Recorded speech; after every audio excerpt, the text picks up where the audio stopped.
Hey, everybody, Max Boltman here alongside Shayna Goldman for another episode of the Athletic Hockey Show. The Carolina Hurricanes, Shayna, are the 2026 Stanley Cup champions. There's so many places we can go for this one. We're going to get to all of them. But I think we just got to start with what an incredible team the Carolina Hurricanes have. I think it's kind of perfect that Jordan Staal, the captain of this team, and he had a great Stanley Cup final, gets the Conn Smythe because he's not this massive point producing superstar. He's a grizzled veteran. He's if anything, more of a Selke guy than anything else. He does have an outstanding cup final with the 6 goals in the first 5 games. Well earned. But I think that speaks to the total team feel that the Carolina Hurricanes have all along.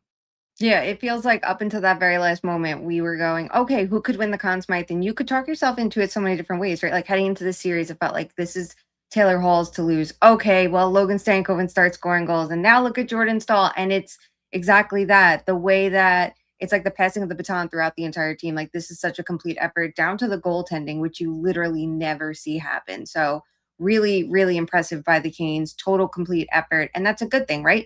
Because sometimes we have it where you're nitpicking who could win. If you can go this many ways, it just shows the depth that they have, which has been a part of their identity this entire time. One thought I was having is you see them all pass the cup around to each other on the ice, and there's some incredible players, right? Some first-rate NHL players, all-star level players. This Carolina Hurricane team and then this Carolina Hurricane victory, I think gives a little bit of hope to any market that, isn't at the top of every team's no trade list, that doesn't have, Jack Eichel and Mitch Marner and these kind of superstar in every list, in every, the face of everything players. And I don't mean that with the utmost respect for the Carolina Hurricanes, is that it is a true team and that you can win when you're built a little bit differently, when you do business a little bit differently. The way they're staffed, right? Eric Tulsky's really never gotten enough respect for what a great hockey mind he is. And I think it's a vindication of him. And I think it's a vindication that it's not all about your headline star. It's about what you do as a unit. Yeah, absolutely. Because listen, you can go be the number 3 or 4 or 5 in Vegas, and you totally could, right? They're gonna keep interchanging that supporting cast. That's what they do, and there's reason why players would want to go there. But also, you look at making the choice of the Canes; it's totally different because it might give you a chance to be someone that's a little bit more important. Yes, you're a part of this entire team effort, but also you're Nikolai Ehlers and you're getting your moment. I think that would look a little bit different if he was in, say, Dallas, right? Like he's a little lower on the depth chart. Maybe he doesn't get his chance to be the guy at points in this series. Maybe Taylor Hall doesn't get to be. We've seen him, years ago. He goes to Boston for a playoff run. He's a middle 6 guy. He's a contributor. He's not one of the driving forces. That it gives you this opportunity to break out in a different way as well. And he gets the clinching goal. It's the empty netter, but to go to 3-0. But that was the moment that you knew this is done and dusted. This is the Carolina Hurricanes to win. And he's the guy who picked Carolina. So I do think that's very fitting. I loved the first place Jordan Staal goes with the Stanley Cup in this. It's not Hall, who it very well could have been. It's not Jacob Slavin, who I think is as much of a standard bearer of the Carolina Hurricanes as anybody. It's to Freddie Andersen, the guy who did not finish this series as the starting goaltender. And if that doesn't tell you something about everything we're talking about here, the team, everybody mattering, when you talked about the Conn Smythe earlier, you didn't say Freddie Andersen or Brandon Bussi. You just said the goaltending. It takes everybody. It took everybody to get here. And I think for a guy who could have been maybe a little bit of an afterthought with all the feel good of Brandon Bussi and his story, for Freddie Andersen to get the cup first, I thought that really speaks to everything they're about. Yeah, absolutely. Because look, going into the playoffs, we had no idea who the Kane star was going to be. We wrote up that playoff preview, and our like X factor was like, who in the world was going to tend the goal? We don't know because Brandon Bessie's play has tapered off. And Frederik Andersen doesn't have a playoff reputation. All of that is true, but then it comes to pass. And look, they made it 3 rounds. Did Anderson stand on his head like some of the other goalies? By the numbers, he looks really good, but he was there for the big time saves that they needed through 3 rounds. When they needed to put someone else in, someone who has not played since April, Bussi comes in and he was fantastic in the game that he, joined for that 3rd period and then into the overtimes. The next 2 games, are they perfect? No, but you're seeing, the vibe shift or the energy change. And look, they're playing looser defensively and he's handling it. He's handling the chaos so well. And then it comes to this game and he gets to have a standout moment. He does save 3 goals above expected. He makes the key saves at key times that they needed. It was a group effort to get there.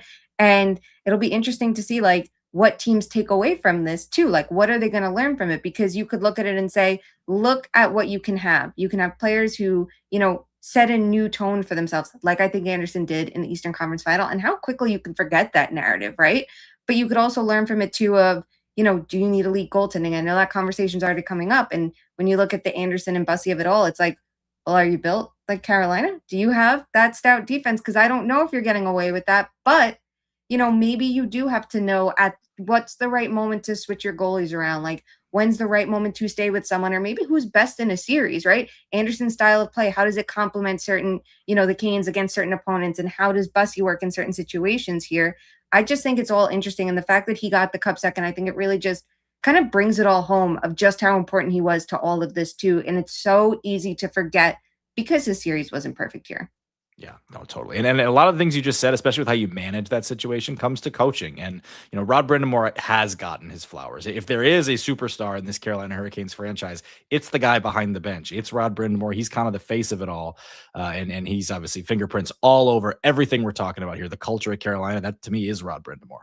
Yeah, absolutely. And here's the thing with it too. We look at the Canes and the types of players they've acquired over the years. And so many times you look at guys and you go, that's the perfect Rod Brind'Amour player and the perfect Carolina Hurricane. And that's true for a while because he helped them build this system and identity. He is one of those consistent cornerstones. We talk about Slavin, we talk about Aho, and they obviously are huge parts of this, but it's Brind'Amour, the way he keeps the ship so steady. Even last year, they just plug and play and it worked. But I think this year it's fascinating to see, not just did they bring in those Rod Brind'Amour players, Nikolai Ehlers isn't that. Taylor Hall last year was not that, right? And they get embraced into the system. And now we're thinking bigger than just the forecheck. And we're thinking of the pressure that Rod Brind'Amour demands his players to play with and how you can do it in different ways while still maintaining that Rod Brind'Amour signature. I just think it forced us to think about it a little bit differently and show what a great coach he is too, to understand what this team needed going into the playoffs, right? Like making the lineup tweaks, saying, okay, the Jordan Staal line, Staal and Martin, those are pure forecheckers. Okay, what if you put Ehlers there? And now all of a sudden you have this deep approach. And we see how much it elevated Jordan Staal's game, right? Like he did all of the things that make him click and that make him such a great player. But now let's go against the grain and give it a totally different look as well. So you have a little bit more versatility. And he knew the buttons to push to do it. And I think that's really commendable because you could say for how many years it's like, does the system work? We've heard the conversation. Well, look at the skill he has, and now look at how he figured out how to use them. Yeah. I mean, you're right. You can't tell the story of this team without those past experiences coming up short, right? Those past failures where you get to the conference final and it's not, it's not close. Even if the games are close, it's a sweep or it's a lopsided series. When did you know that this Canes team was different watching this run? When did you start to feel like this is not going to be the same old story? I think it was really in round 2 when you saw them. I think at the end of round 1, when you saw that they were leaning on their rush game a little bit more, it was like, okay, this is interesting here. Like their forecheck's getting broken up and they have different options. But I think in round 2, like they finished that off and you're just like, wait a second. Like I get it, it's the Flyers. But you go like, now I'm really intrigued here because they feel different. And all of a sudden now we're asking the different questions, right? Does the system work? Is it too much wear and tear on players? The same conversations every year. And you're going, well, they got back-to-back sweeps. Can they adapt now against Montreal? And I think that was that kind of turning point moment. And also then and Eric Tolsky brought this up when we spoke to him on the Athletic Show a few weeks ago, a few months ago, whatever, the playoffs, it's flat circle. But he, in between rounds, we were asking him about like the Kane system. And he's saying too, like it is less wear and tear if you don't always have to go get the puck yourself and pressure to get it back and you can play a different style. And I think that was kind of that, like, it kind of made it click a little bit more of like, wait a second, this team really is different. Like we're seeing them use their rush game against forechecking teams. Now, how will they look against a totally different opponent in Montreal? And I think that's when you could start seeing like this team has more layers than we've seen in the past. It's funny. I picked against them in round 1. Like I thought the Senators all year were a team that was some good goaltending away from being a terror. And as the year went on, they started to find some good goaltending. They got good goaltending in that series from Linus Ullmark, and it just didn't matter because of this machine-like Hurricanes team. And over the course of the playoffs, so it wasn't like I was fading Carolina. It's that I was bullish on Ottawa and seeing, I'm not saying they dispatched them easily. I think those were all pretty good games in the series. But Carolina never really had to sweat it too hard. Like they were always in control. And when it got to that Montreal series, that to me was like, okay, this Montreal team can be really explosive. And for what you said, right? It's always the question of, is it going to work? Is the system going to kind of hold up deep into the playoffs? It worked against a really fast, really talented Montreal team. And pretty much from that moment on, it was, I mean, granted, I guess I'm talking about the conference final there, but it was pretty clear that this Carolina team had a different sizzle than they've had in past years. And, I think they've always had depth. I don't know if they've ever had this much depth, top to bottom. This team is a terror to play against. Yeah, and listen, you're saying, "Oh, it's the conference finals. It's a bad time to change your tune." Listen, we've seen what has happened to this team in the That's conference right. finals. Last year, going into the playoffs, it's not like they had played that much more when they went up against the Panthers. It was kind of that recognition of that system can work, but look at the skill the Panthers have within it. And it's funny because I did originally pick against the Canes too. Going into it, my bracket, I put Ottawa, and literally the second Zub got hurt in game one, because you had time to change it, I was like, nope, I'm going back to the Canes. Like, I was wrong. And I immediately changed. I've never done it before. I was like, it's not happening. Why am I galaxy braining this one?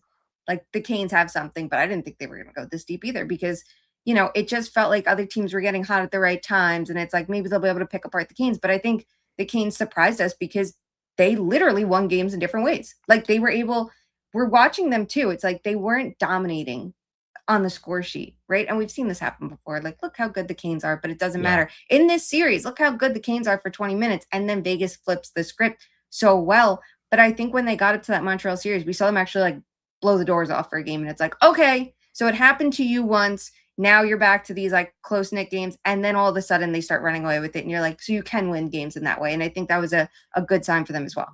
Your point, switching the pick on Zub, I think it's like the highest compliment you can pay a team. And it's true of this Carolina team, is that if anything about your game is not in order, if anything goes wrong for you, good luck. And that is very true to how it feels to play against Carolina Hurricanes. It's true in this series, by the way. I mean, William Karlsson, a huge piece for the Vegas Golden Knights. When I saw William Karlsson was out, that was when I was like, yeah, they've got no chance. I thought this could go 7, going into that, certainly the whole way through the series pretty much. But once Karlsson was out, it's like, you really just can't afford to be down, guys, against Carolina. They don't give you any margin for error at all.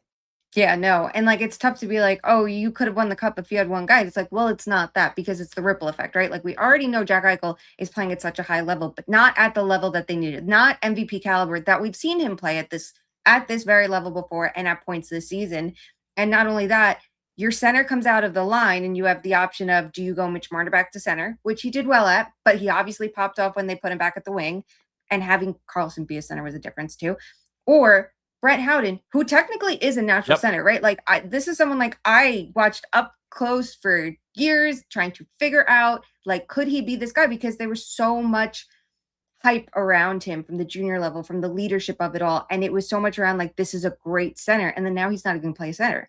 Like, he has this great postseason and he's finishing those chances. And a lot of it's his line mates doing the heavy lifting, but he still earned a lot of credit, I think, for how he was winning battles in this series.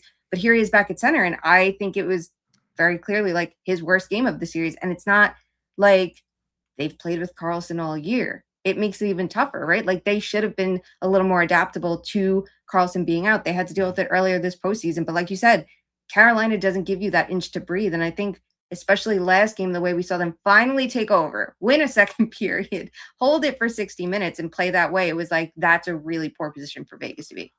Yeah, it's funny. Like, I want to ask you what's the best story, but I know it's an impossible position. Like, they're infinite here. I mean, you can go to Taylor Hall and being this guy who's kind of your first overall pick, but you end up bouncing around teams. And I don't know, 2 years ago that I thought Taylor Hall was going to be able to be in contention for a Conn Smythe trophy. He's a great story.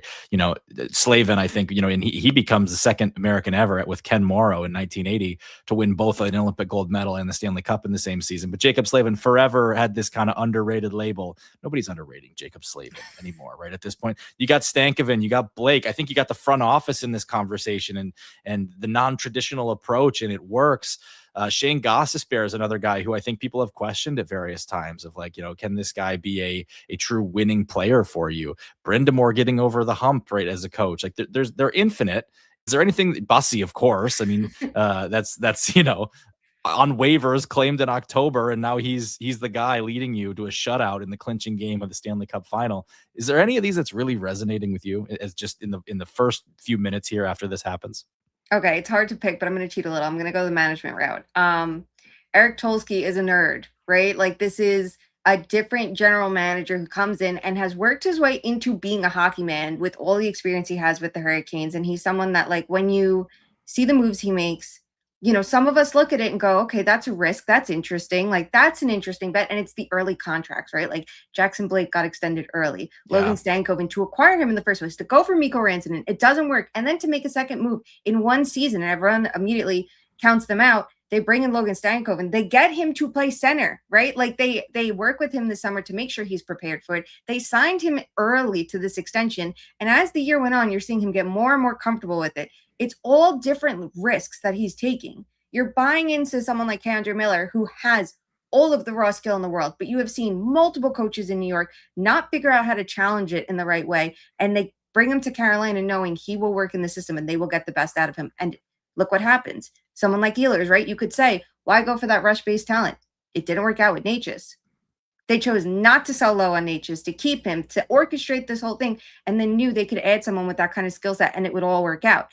He is so fascinating. All of these moves, all of these contracts, all of these risks, that have been taken.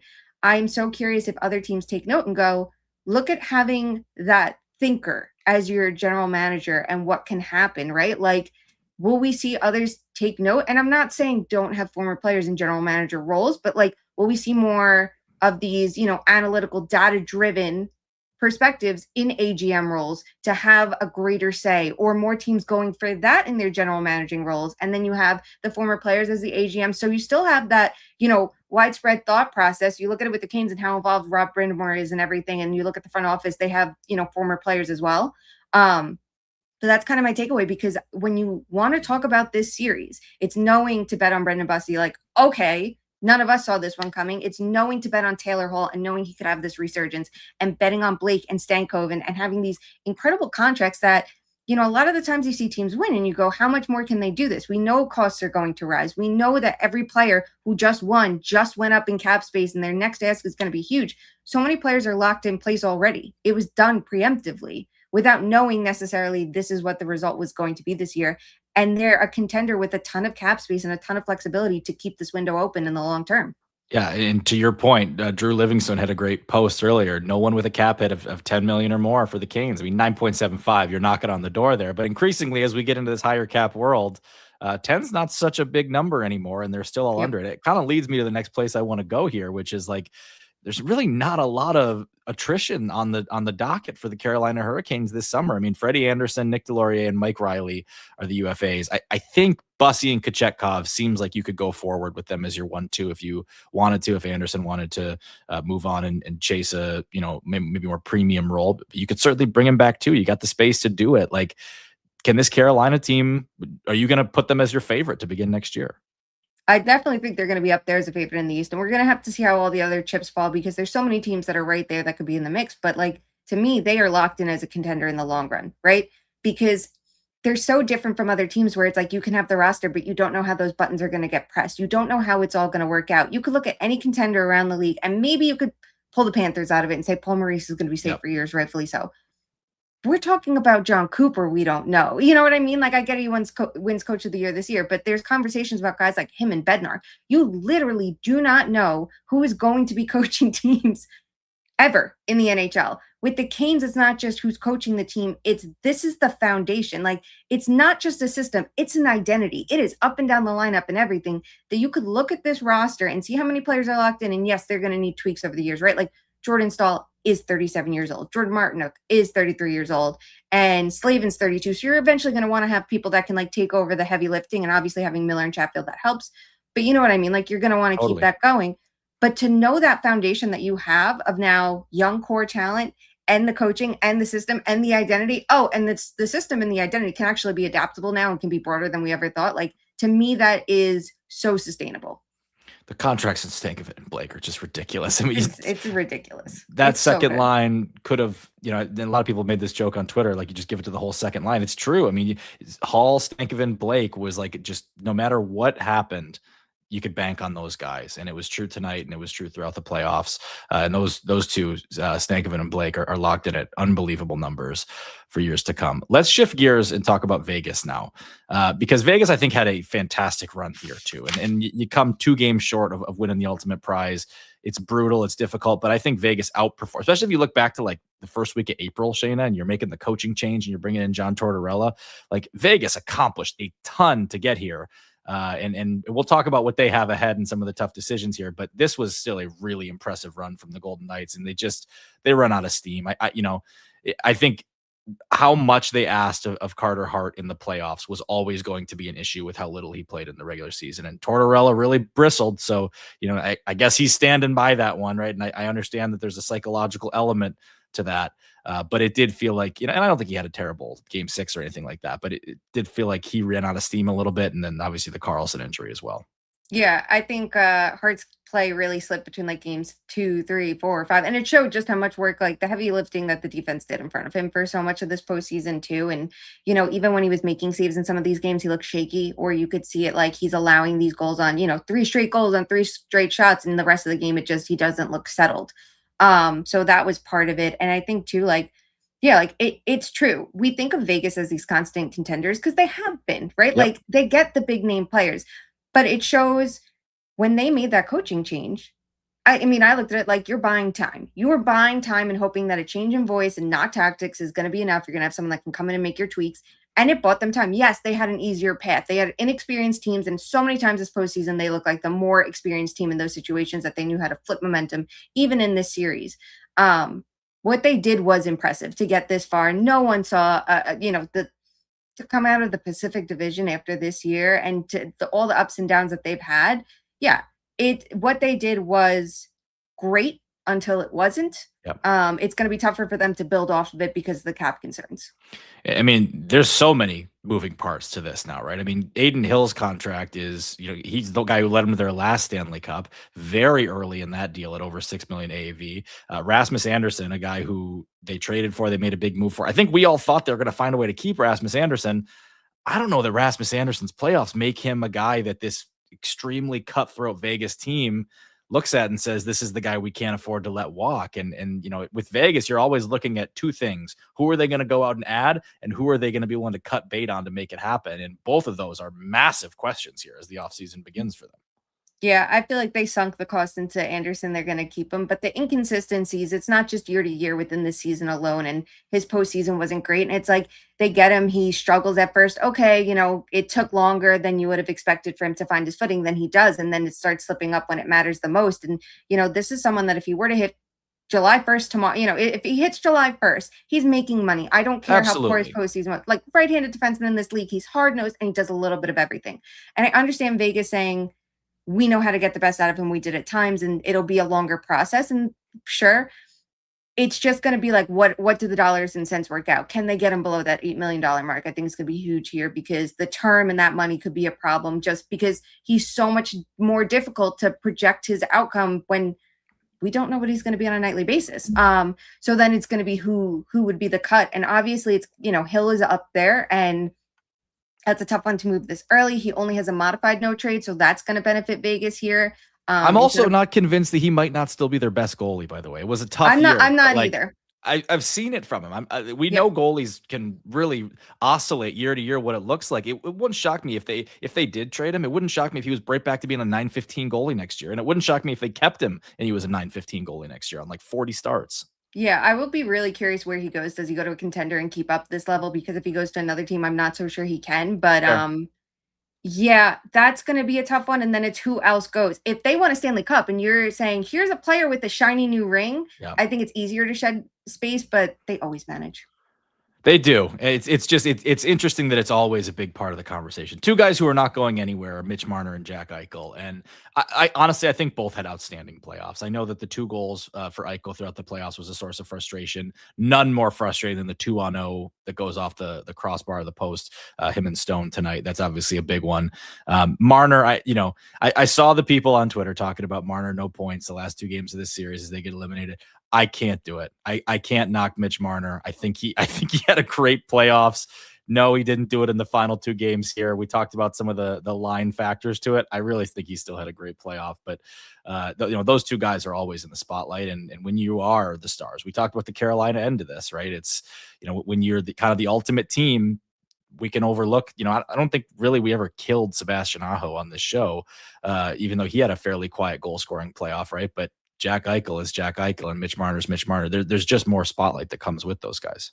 Yeah, absolutely. Like with Aho, it was like, okay, if they can't get going in this series, you're going to have a problem. Okay, they got going in this series, and he Yeah. had really big moments that helped contribute to wins and comebacks that I think built goodwill for the following wins. With Marner to have two of your stars not be your best when you need them to, and the history, it's hard to overlook. I'm not super worried. I know. I Yeah, think he had you 8 know if points it in the wasn't for that, series. He had a 4-point game in we're game talking about him for the 4, Conn like Smythe 48 good hours grief. ago. Like, come on. Yeah.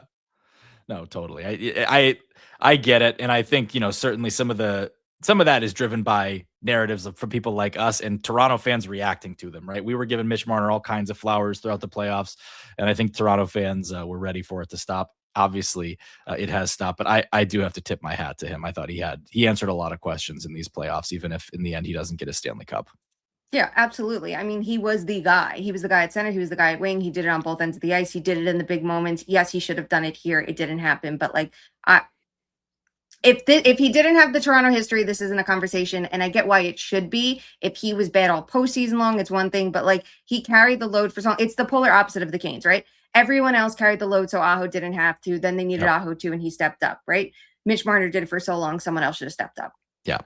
It's interesting. I mean, it kind of goes back to the core difference between these teams. When you're a star-driven team, the depth just tends to be lighter. And I think that's the interesting thing for Vegas is that's where a lot of their contracts are coming up this offseason. Like when you look at Vegas this summer, Riley Smith, Brandon Saad, Colton Sissons, Cole Smith, Jeremy Lauzon, Dylan Coughlin, and Rasmus Anderson, as well as Ben Hutton, their UFAs.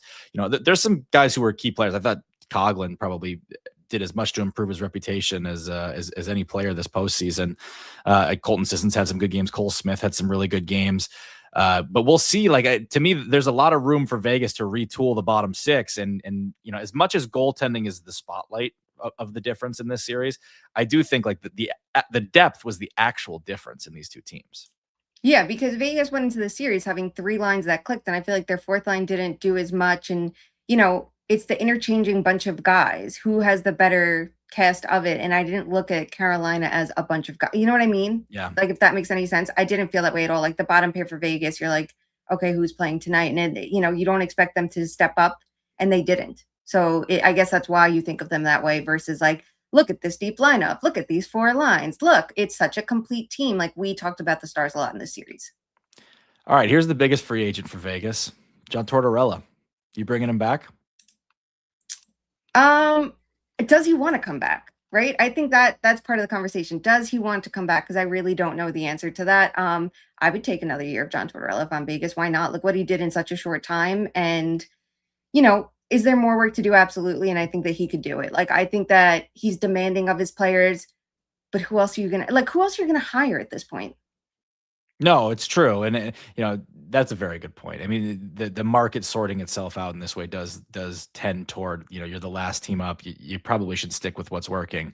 But it's interesting because I felt like our producer sends a message in the chat, Bruce Cassidy's available. That would be quite something after everything that's gone on. I think, he's proven he's an excellent tournament coach here. And I think he's ideal for that. And what would almost be maybe in everybody's best interest is like a 1 or 2 year deal here so that if things go awry, we know how quickly Vegas likes to change gears. Tortorella is protected from a Bruce Cassidy-like situation. This is clearly as someone who lives to coach.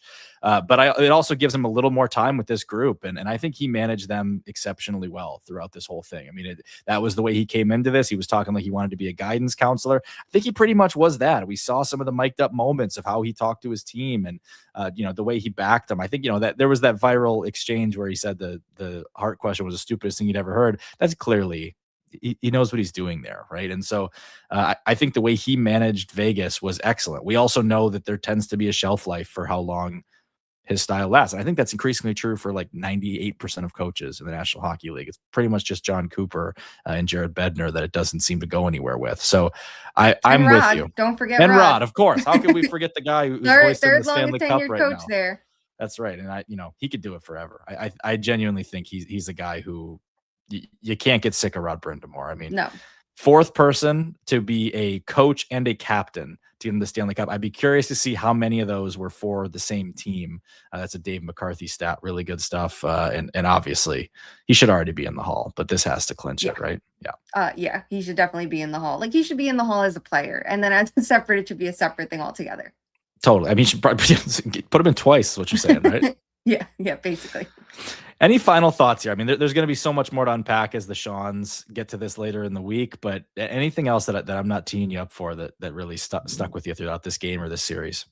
I think the Tortorella point is going to be fascinating, and I do wonder now if Bruce Cassidy is allowed to speak to teams, because, like, if I'm Vegas, I want everybody else waiting to hire a coach until they know what they're doing, because you don't want anyone else being taken off the market in case Tortorella doesn't work.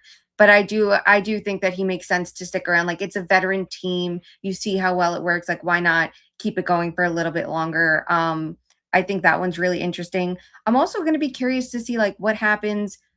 Vegas is not a very young team. So how do they stay young is going to be, it hasn't been a priority so far, right? Like, this is a team that to them draft picks are trade capital, and it's worked for them for so long, and they keep extending this window because they are so ruthless. They attract any free agent in the world, any trade person they want to go to Vegas because you see how Vegas wins and how, yes, they're cutthroat, but they're doing it for, in hockey, the right reasons. Like, it's because they're trying to win at all costs. So what happens next with the Dorofeev situation? Because to me, he's been such an important part of this team. He is one of those younger players. His goal scoring is so important. Also, like, they're the team that knows how to get the best out of him. Like, I could see Chicago going, here's $12 million, Pavel Dorofeev, and he's going to be a $6 million player there. If he's not the play driver and he's not great defensively, Vegas has those strengths up and down the lineup, those two-way strengths. Teams like Vegas, teams like Carolina can handle that.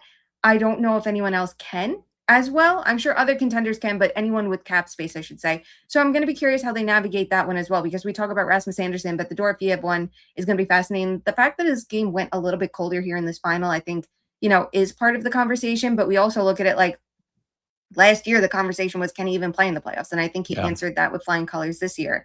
But it's like a building block for him, I would say. I don't think it's going to be a problem for him in the long run. He ripped off that Band-Aid, was the contributor they needed. But, like, how do you navigate that this summer? And I'm going to be really interested to see that one.